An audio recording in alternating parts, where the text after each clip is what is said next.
Hello guys! Welcome back to my channel. Today, gagawa tayo ng pork sisig. Yung pork sisig ko already boiled na ang aking kasim. So, ito yung estilo or style ng aking paggawa. After boiling, kinchop ko lang siya ng cubes.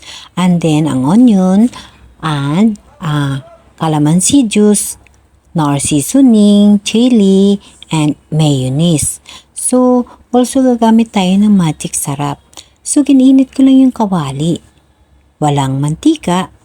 After na mainit na siya, ilagay natin yung ating pork. After that, hayaan na natin na lumabas yung sariling mantika ng pork. Para ito, malinamnam. So, already malambot na yung ating pork dahil na boiled na natin. After natin mailagay yung ating pork, antayin natin na lumabas yung sariling mantika bago natin ilagay yung ibang condiments. So, kailangan i-brown muna natin siya ng konti upang masarap ang ating sisig. Ang ginamit ko, laman kaasim, dahil yun ang gusto namin. At also, hindi siya masyado maanghang dahil kami lang namang kakain, so hindi namin kailangan yung super spicy. Maglagay ako ng kaunting soy sauce para magkaroon ng kulay ang ating pork meat. After that, hahaluin lang natin para makapenetrate ang lasa ng soy sauce sa texture at laman ng ating karne. After that, hayaan lang natin siya na ma-absorb ng gusto yung soy sauce sa laman ng karne, so that magkalasa ang ating sisig. After natin na ilagay yung soy sauce at matuyo na siya, lalabas yung konting mantika, maglagay tayo ng black pepper. Also, hahalu-haluin natin. Dahan-dahan yung paghalo dahil already malambot na yung ating laman ng pork sisig. Itong estilo na ginawa ko, masarap ito para pangkain, pangbahay. Ito ang isang style ng pork sisig na kinakain namin. And then, lagyan ko na siya ng magic sarap para mas maaga, masarap ang lasa ng laman ng ating sisig.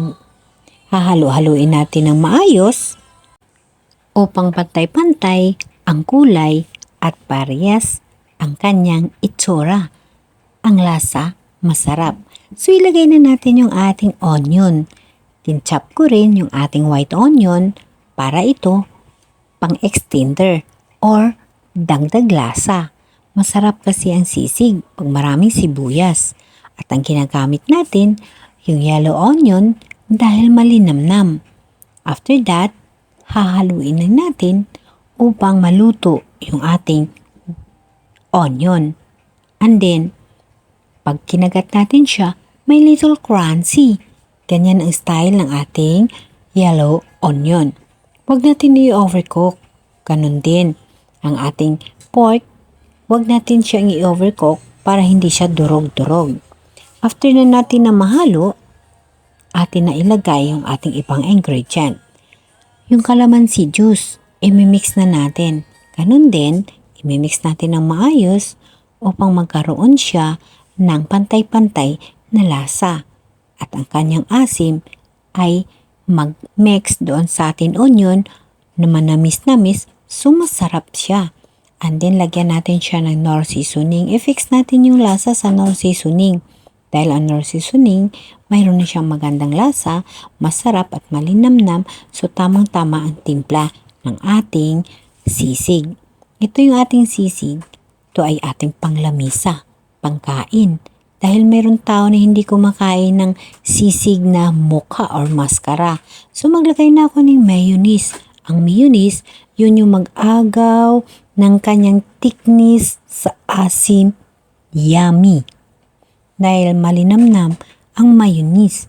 So ayan na, nailagay ko na yung ating mayonnaise. And then kunti lang ilagay ko na chili dahil maanghang. So ito ang ating sisig. So, kailangan natin mag-pinch of sugar para balance ang kanyang lasa. So, subukan nyo itong recipe ng easy sisig. Yummy! So, I hope nagustuhan ninyo yung ating recipe ng sisig. Again guys, thank you for watching. Please don't forget to subscribe my YouTube channel at pihitin mo na rin ang bell button para updated ka sa mga bagong video na ina-upload ko. Shoutout pala sa aking mga members, sa aking super sticker, sa aking super chatter, at sa lahat ng mga joint button members. Maraming salamat sa inyo. Shoutout pala kay Sir BB Wandering BB Outdoor Adventure. Sir, thank you so much. Kay Ma'am Cooking with Nadia, thank you so much ma'am. Sa lahat ng mga super chatter members ko, maraming salamat sa inyo. Again guys, see you on my next video. Thank you so much. I love you all people. Bye! Siya nga pala guys, pag gusto mo lagyan ng egg, so itatoppings mo ang egg, kagaya nito sa aking ginawa. Again guys, thank you for watching. Bye!